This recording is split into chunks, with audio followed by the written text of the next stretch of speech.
How should the Steelers feel about their quarterback after last night's performance? Well, they shouldn't feel too damn good. They were 11-0, and they ended the regular season losing 4 or 5 games. And then yesterday they lost their first playoff game, where he threw 4 interceptions, and they were down 28-0 in the first quarter. All totaled in 7 games, he's thrown 10 interceptions in the last 7 games of the season. And so I think you have to reflect on that. And then you have to look and scour the league and think about the people that are truly, truly successful.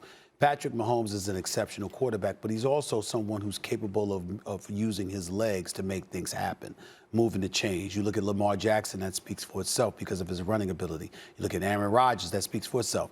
Drew Brees and Tom Brady would be the admirations because they're not scrambling on anybody. But you get that point. Then you have to remember how Taysom Hill looked when he was filling in for Drew Brees because of his ability to run the football. It's not so much that Ben Roethlisberger is some scrub or something. He's a 2-time Super Bowl champion. He's a future Hall of Famer.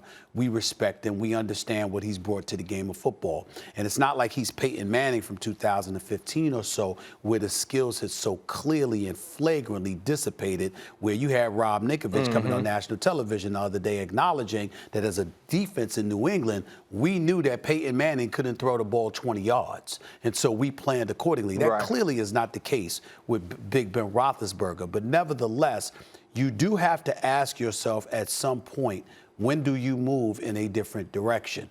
Because he's not the person that Big Ben who could shrug off tacklers and extend plays the way that he used to, which, by the way, makes him a stationary target, yet a stationary target that's not nearly as accurate and precise as that of a Drew Brees. And so when I look at it from that perspective, if you're the Pittsburgh Steelers and you could get your hands on a Mac Jones out of Alabama, for example, and he can fall into your lap as the future of this franchise, I certainly would strongly consider moving on for Big Ben Roethlisberger at that particular time. And if nothing else, don't look past this next season in terms of keeping him around. I do think that his days are close to being over, the Big Ben that we knew and loved. Well, I think Roethlisberger left it all out on the field, and that's the thing. That's what he's got at this point. He's made to look worse because the offensive line can't protect him, can't block for the run, can't give the receivers time to get down the field for the most part, and there's no AB on the team anymore. If Roethlisberger was in Brady's position, I don't think he'd be doing as well as Brady, but he'd be doing, at this point, he'd do better. If they protected him, if they could run the ball a little bit, if they had receivers everywhere you looked, I think Roethlisberger would look better than he looked.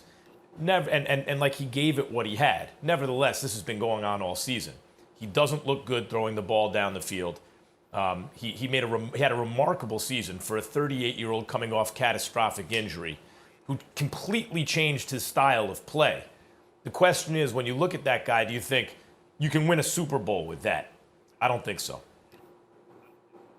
Yeah, Big Ben's decline in play is really a symptom of the major problem in Pittsburgh. And when I look at these two teams, the Cleveland Browns now are kind of what the Pittsburgh Steelers used to be, at least offensively. You know, offensively, the Pittsburgh Steelers were death row, right? They were going to be physical. They were going to bludgeon you. They were going to run the football. They were going to have a quarterback who was tough and gritty and who could make enough plays. And, you know, you felt kind of like the other side was bad boy. Now the Steelers are bad boy.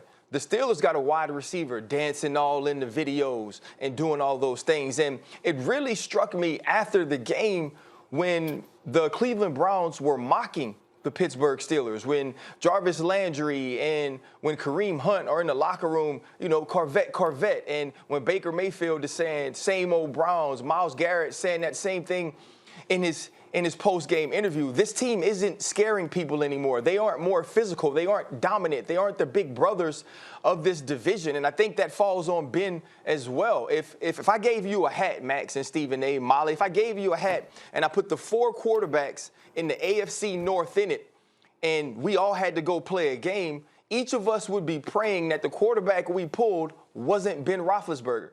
And that's how far he's fallen. You'd want Lamar first. You'd want Baker Mayfield first. You'd even want Joe Burrow first. And I'm talking about for a year, not for the future. You'd want them for the year. And so when you look at Ben counting $41 million against the cap next year, what this team looks like with him, it's not just about what do you do with Ben Roethlisberger. It's about what do you do with this offense. You have an aging offensive line. You don't have a number one back, and you have wide receivers that are sometimes unreliable. And so when you look at what the end of this season was for the Pittsburgh Steelers, yeah, it was on Ben. He didn't necessarily play well, but you knew who he was at the beginning of the season. Yet you threw the ball plus 40 times a game, 60 in the last game of the season in the playoffs. You can't do that. He can't do that. So, yes, Big Ben's play has declined, but I agree with Max. If you had the right situation around him, I think he could be successful, but you don't.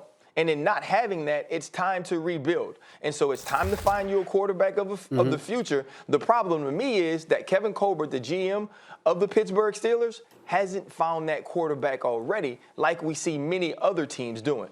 He absolutely has not, and that's a big, big problem. Make no mistake about it. But the other thing that I'd like to point out is that the Steelers, the crime that they've committed more than anything else is the loss of their identity. To not be able to run the football for three consecutive years is inexcusable. They have ranked 29, 30, or 31, 29, and then 32 this year. That is just horrific, and that is not the Steelers' identity. If you can't run the football, you can't take any kind of pressure off of Ben Roethlisberger whatsoever, because all you're asking him to do is carry the load even more than he was accustomed to for the first decade plus of his career. And by doing so, you know he's prone to make mistakes, which is why he's never been mentioned in the same breath as the Tom Brady. It's not because he can't have those heroic moments. It's not because he can't put up big numbers. It's because you know that with Big Ben Roethlisberger, even though he's going to do more good than bad, a mistake is inevitable. It's what he does. It's just that customarily you had a defense and you had a running game to offset the impact of those mistakes. The Steelers don't have that now, and I don't think that is ever. I think this is the first time that I've ever looked at the Pittsburgh Steelers football team and I felt like the team was soft. Like there were other teams that were significantly more physical than them. Thanks for watching ESPN on YouTube. For live streaming, sports, and premium content, subscribe to ESPN+.